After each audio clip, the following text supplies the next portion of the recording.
here we are at the Thermal Grizzly booth. Let's have a look and see what they got.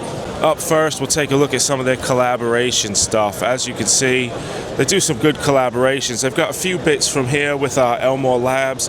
They've got his PMD2, which for those of you who know, that thing is absolutely amazing. It comes in handy, especially for those of us who don't have like proper load testers for our PSUs. They've got the KTH2 there.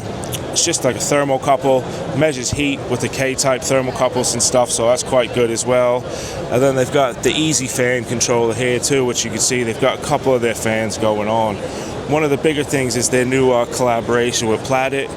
They're helping for new coatings for like the GPU coolers and stuff. As you can see here, this one's kind of got a bit of a rainbow effect to it. It's so thin inside, the actual material, that when the light reflects off it, that's kind of what you get. So that's quite nice. They've got other ones as well. They've got these two, which again, very similar. As you can see, it's a TGC. It's a bit darker. And then they've got the TGX, which has got the bit lighter gray in there. That way you can match these up with their blocks for the CPU and stuff like that. And you can start designing a fully like Thermal Grizzly looking PC and build. So it's quite nice. It's always good. These aren't finalized. They don't know which one they're going with, what's happened, but they're showing them off at Computex, trying to get some feedback and see how it goes. So one of the big things for them is obviously their lineup of thermal paste that they have for different reasons, but now they've gone ahead and they've updated the Hydronaut and the Duronaut, both have Pro versions.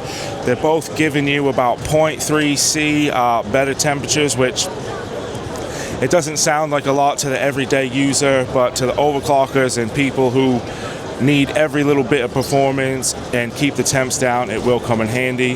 They've also changed the Hydronaut color to like a greeny yellow color, and obviously the Duronaut is still silver, so you can't even tell them apart if you use both, because they do have their own uses. Obviously the Hydronaut is silicone free, which is probably going to be used more for like enterprise and higher end things that may have components in the system that don't act well with silicone.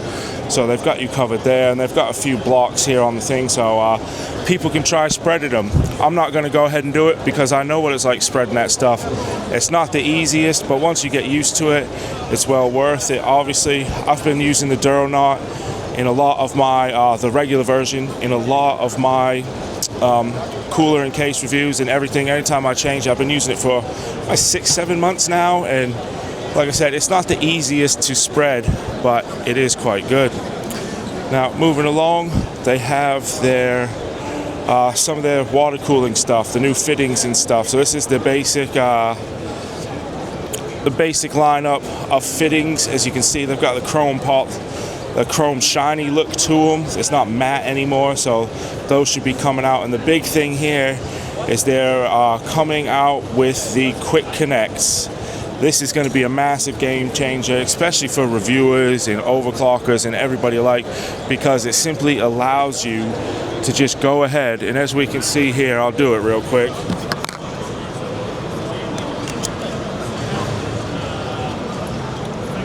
It really is that easy to just quick connect it, and that way for reviewers and stuff, you can switch out CPU blocks, GPU blocks, or anything you need. I mean, even reservoirs. You could have one of those on your reservoir, so if you test multiple reservoirs, you don't have to keep always worrying about leaks and stuff and worried about the drainage. But what they've also got here as well is drain fittings. So now they've got the fit, you can put those on. They're quite small. Obviously they come with a cap on it, so when it's in your system, you can have that cap on it so you can't see the hole, and then you just open it up, you put one of these little silver bits in or one of these tubes in, and boom, you can drain your loop. So again, you can obviously set that up on the bottom of reservoirs or somewhere in your loop, wherever you feel it'll do you guys best. But it's just another thing making things easier. You should always have a drain valve, even if you're not planning on changing your fluid that frequently. It's a big help. So they've got a couple of builds on the thing as well, and this is going to be the one I'm interested in. So if you know, they have released their bench table that they've got, you can see it here. Then Liquid House has gone ahead and made like an exoskeleton case for it. Apparently, Thermal Grizzly was getting a little bit of feedback on their test bench that it was lovely, but when you started adding multiple radiators and things to it, I don't want to say it was flimsy, but it wasn't as sturdy as it could be. So Liquid House has literally designed this case to go with the Thermal Grizzly their bench table, and obviously you can use it without, but it goes well, and as you can see, it just looks absolutely amazing. So if you are going to be using the bench table for like water cooling tests or something of the likes, definitely look into this case from Liquid House as well.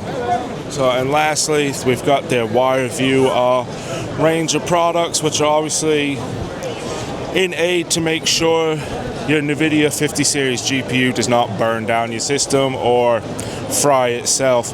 They've got the standard wire view 2, which, as you can see, there's no display screen on it, but it's got the different LEDs to let you know about the voltage and stuff like that. They've got the updated WireView Pro 2, which has the screen on it, so it's a bit easier to read.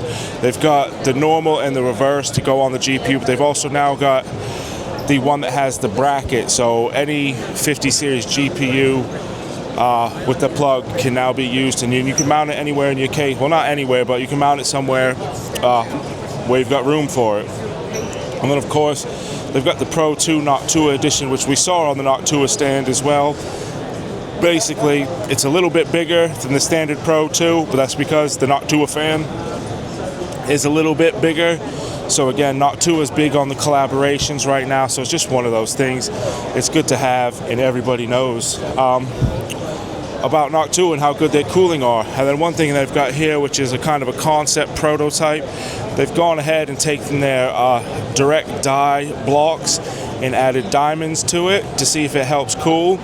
They said they had really good results on it, but unfortunately it does become very expensive very quick because it does have real diamonds in it. But they're not sure if they will release that right now. It's just kind of a concept, but it is amazing to see.